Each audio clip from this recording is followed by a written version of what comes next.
Hello అండి, welcome to our channel Ammabandu Krishnaji YouTube channel.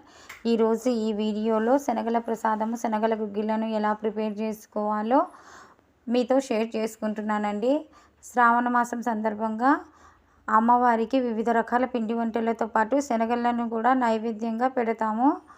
శనగల గుగ్గిళ్ళను ఎలా prepare చేసుకోవాలో ప్రాసెస్ ఏంటో చూద్దామండి. శనగల గుగ్గిళ్ళకు 250 గ్రాముల శనగలను తీసుకున్నానండి. వీటిని ఒక మిక్సింగ్ బౌల్లో తీసుకొని 2-3 సార్లు నీటితో శుభ్రంగా చేసుకొని నీటిని వంపేసి మరికొన్ని నీటిని ఇందులో వేసుకొని రాత్రంతా నాననివ్వాలండి. నేను నానబెట్టేటప్పుడే ఒక 1/2 టీ స్పూను పసుపును కూడా యాడ్ చేసుకోవాలి. చూసారు కదా, ఒక 1/2 టీ స్పూన్ పసుపు వేసి శనగల్ని రాత్రంతా నాననివ్వాలి. మరునాటి ఉదయానికి శనగలు బాగా నానుతాయి. ఒకవేళ మీకు ముందు రోజు సాయంత్రము నానబెట్టినట్లయితే ప్రతి 6 గంటలకు ఒకసారి నీటిని మార్చుకుంటూ ఉండాలి. ఇలా చేయడం వల్ల శనగలు వాసన రాకుండా ఉంటాయి. నేను ఇక్కడ ఒక్కసారి నీటిని మార్చుకున్నాను. ఈ విధంగా నానబెట్టిన శనగల్ని ప్రెషర్ కుక్కర్లో వేసి నీటిని యాడ్ చేసుకొని 3 విజిల్లు వచ్చేంత వరకు ఉడకనివ్వాలండి.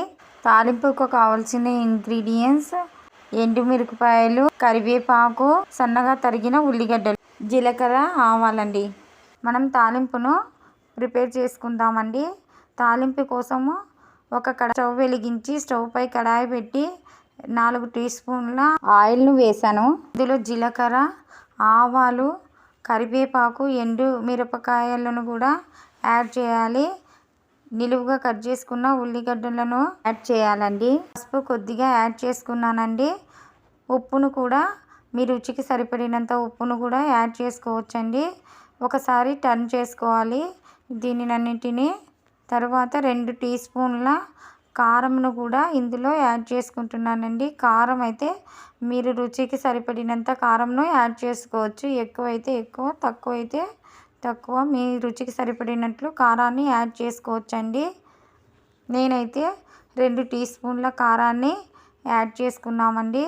ఇలా యాడ్ చేసుకున్న తర్వాత 2-3 సార్లు మంచిగా ఈ తాలింపును కలుపుకోవాలండి. ఎర్రగా అయ్యేంత వరకు ఈ తాలింపును కలుపుకుంటూ ఉండాలి. తర్వాత మనం ఉడకబెట్టుకున్న శనగలను ఇందులో యాడ్ చేసుకోవాలి.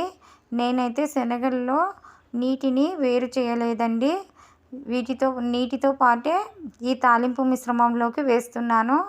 ఈ నీరు ఎగిరేంత వరకు శనగలు ఉడకడం వలన శనగలకు మంచి టేస్ట్ వస్తుందండి.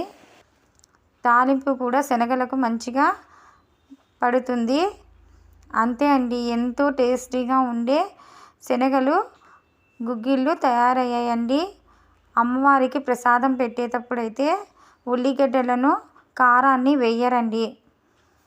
అమ్మవారికి ప్రసాదము పెట్టినప్పుడు మనము నైవేద్యంగా ప్రసాదం పెడతాం కదండి. ఉప్పు, కారము, ఉల్లిగడ్డలను కూడా యాడ్ చేయమండి. అమ్మవారికి ప్రసాదం నైవేద్యంగా పెట్టేటప్పుడు మనం తినడానికైతే ఇలా గుగ్గిళ్ళను ప్రిపేర్ చేసుకోవచ్చండి. ఈ వీడియో మీకు నచ్చితే తప్పకుండా లైక్ చేసుకోండి. వీడియోను మీ ఫ్రెండ్స్ అండ్ ఫ్యామిలీకి షేర్ చేయండి.